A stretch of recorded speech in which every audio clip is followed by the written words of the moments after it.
The fluorescent lights overhead cast an unforgiving glare on the sterile white walls of Dr. Elara Vex's office. It was 6:47 a.m. on a typical Monday morning, and she had been reviewing patient files for what felt like hours already.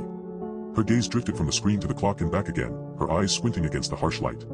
The first patient of the day, a young woman named Kaida Reyes, was scheduled to arrive at 7 a.m. sharp. Elara's assistant, Rohan Patel, had reminded her twice already that morning to prepare for the visit, but Elara's mind kept wandering back to the strange discrepancy in Kaida's chart. It was a minor detail, really, a single missing entry from the previous week's treatment notes. Nothing seemed out of the ordinary, yet it nagged at Elara like an itch she couldn't scratch. She made a mental note to discuss it with Rohan before the patient arrived. As 7 a.m. approached, the sound of rustling papers and shuffling footsteps filled the hallway outside her office.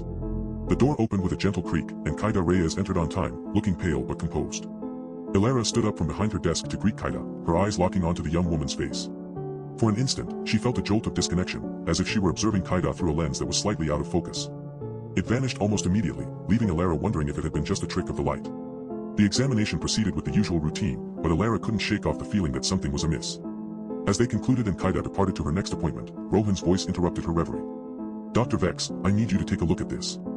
He handed her a small stack of papers with a single entry highlighted, the missing treatment note from last week.